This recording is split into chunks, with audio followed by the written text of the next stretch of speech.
Hey, Ryan Michael Galloway here with WeDon'tNeedNoStinkingRecordCompany.com. We've been talking about music education and music schools. Here's one pet peeve I do have.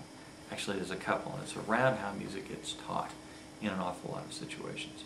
I've got a son that just went through the first part of music school up in a town, Lawton, Oklahoma. They've got a college there or university that's got a music program, and they're pretty good. But as I looked at it and what he was going through, and as I've seen and at least heard about places like, well, I won't go naming names, any more names, but a lot of major music schools, it's almost as if they're trying to cure you of the fun of music in your first year or two, just to see if they can get rid of you, just to see if you're tough enough to stand it. And in the process, it's like these cooking shows that I see where there's a competition. It's like, let's take something that you love and ruin it for you. And that I got a problem with.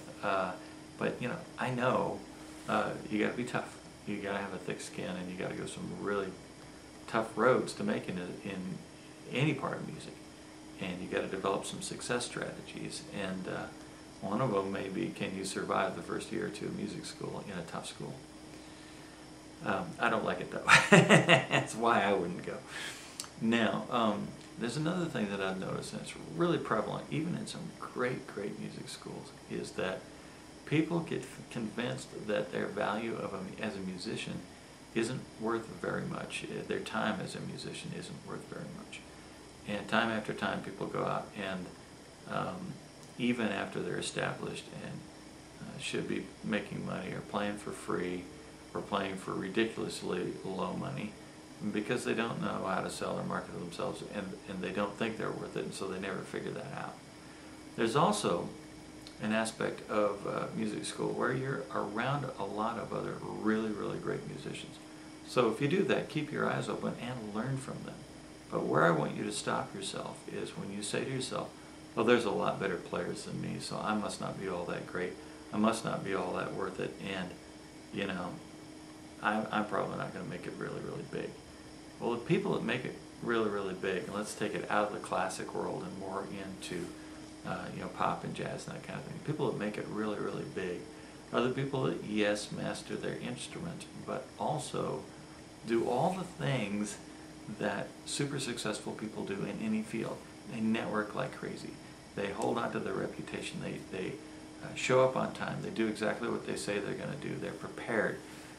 They're collecting names and a following and marketing themselves all the time, whether they're in a group or they're solo. You start collecting names of a following when you first get out of school when you're 22 or 23 or 24 or 26 if you go in some advanced degrees. It's your job to be collecting names and building up that following. Can you do that without a music degree? Yes, you can. Can you be a star even in your own vicinity or region without a music degree? Yes, you can.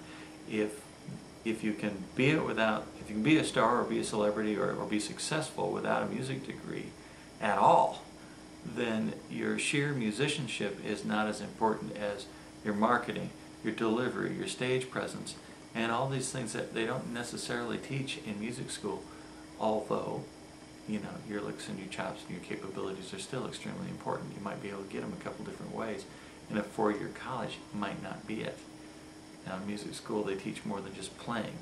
They teach music history. They teach how it all fit together and how it all developed. Extremely valuable stuff if what you do wants to speak that far back.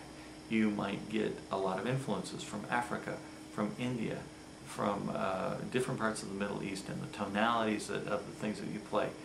Stuff out of Baroque and out of England and different eras, and Germany, and all through Europe, all the great influences on music that have happened, even gypsy jazz from you know, the whole of Europe and Eastern Europe. So there are things you can get out of it, but at a certain point you have to make sure you don't convince yourself that because there's other great players in the school that you're going to doesn't mean that you won't exceed them in your success. It is much more what you can stick to, much more how well you manage your career, much more how much responsibility you take for the experience of your audience in stage presence, in paying attention to the lighting, the stage, and all the things that we've been talking about. Those are all critically important. You can do those parts whether you're in music school or not. And just because you've had music school doesn't mean you could ignore them. Those are the things that often make the difference, and not how fantastic you are. So anyway, although I want you to be fantastic if you can. I'm Ryan Michael Galloway. We don't need no stinkingrecordcompany.com. We'll be back. Thanks.